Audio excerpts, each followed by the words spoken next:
Resourceful John Brown, who ran a great 75th anniversary. John, we're going to see you for the 100th. There's Mr. Brown. Give him a round of applause.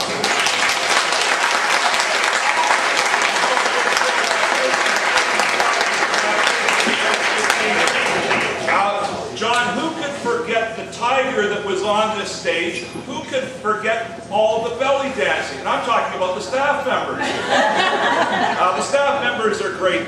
Isabel Stewart, Diane Schnauzer, Tom Sanders is here too. Where's Tom? I'll never forget the night he had the penguins walking around. And I mean real ones. Our admin team, Greg, Tom, Janice, absolutely fabulous. Our intermediate division of Matt Johnston, Laura Kelsey, Brian Barlow, Mrs. Anderson, Lisa Butler are all outstanding.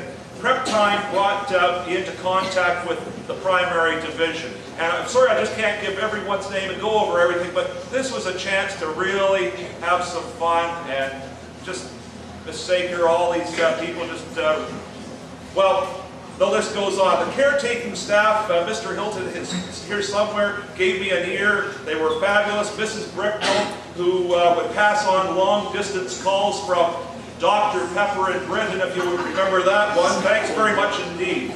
George, you're a real gentleman. Staff, please forgive me if I did not mention your name. My debt is to so many. Mr. Shepherd, thanks for giving me so much support and freedom. You're a person who truly loves kids. Thanks for Ottawa. Thanks for Detroit. Thanks for, thanks for Quebec. Thanks for the friendship from you and your family.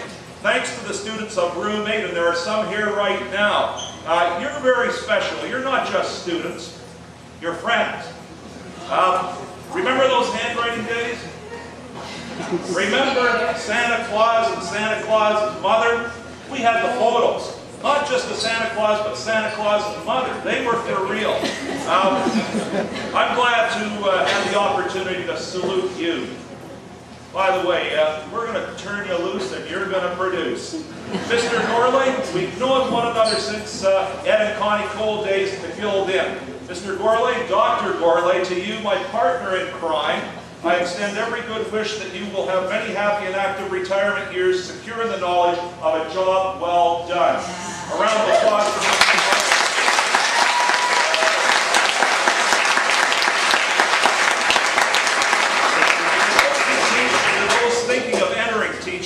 I say, 1, see the significance of education. 2, take your pedagogy with a high and proper seriousness.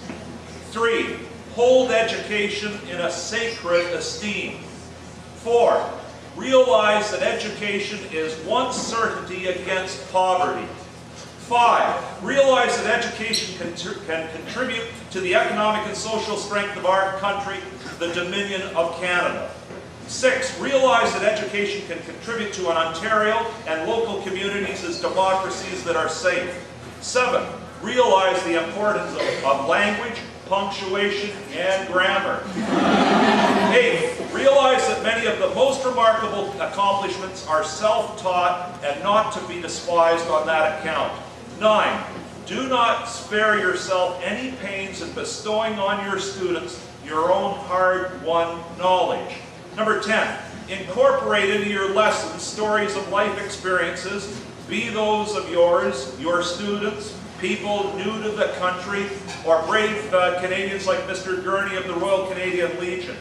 11, know the value of good teaching. 12, provide your students with the best education you can deliver.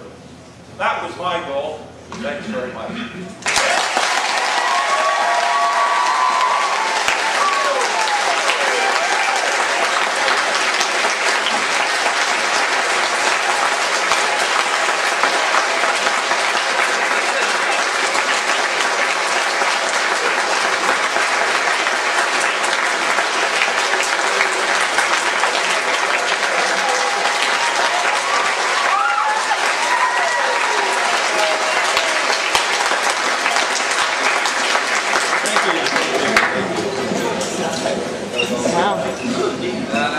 First play I selected here was The Wizard of Oz. There's a line from it where Clar says, "Frankly, I'm speechless. You aren't so lucky." Well, actually, you are. It's report card notes. Oh, no.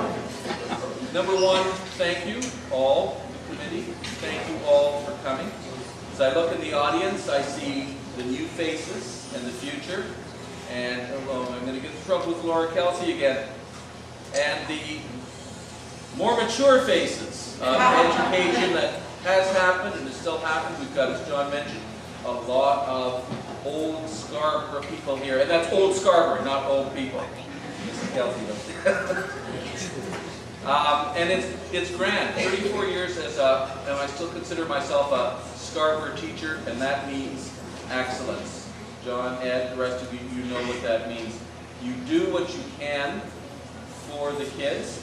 I was going to tell the Father Guido Sarducci story that epitomizes what education is all about. And I'm not even going to use the accent, but basically, you hold the dog biscuit down here, the dog wakes up from the nap, waddles over, eats the dog biscuit, goes back to the nap.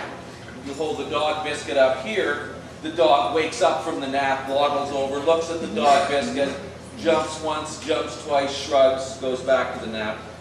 You hold the dog biscuit here, the dog wakes up from the nap, waddles over, jumps once, jumps twice, almost makes it. The third time gets it, achieves success, goes back to the nap. Okay? And that's what it's all about for everyone here. Too hard, it's too hard. Too easy, it's not appreciated. A challenge.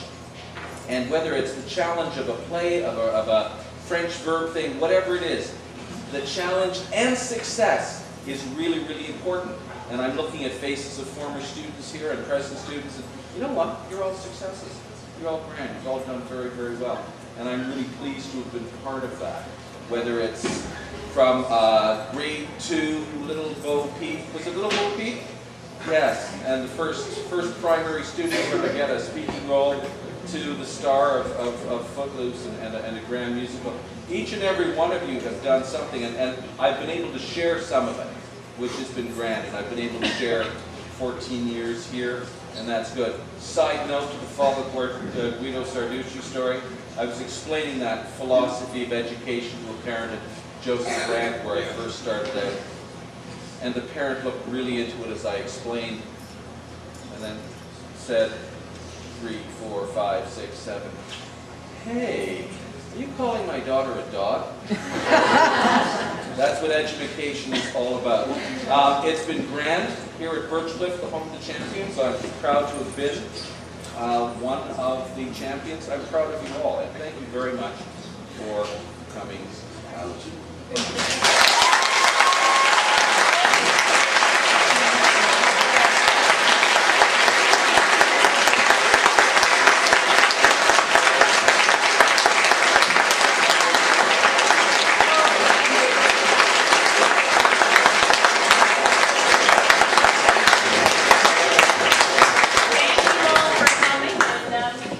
Time to make some Mingle. mingle. Mingle is good.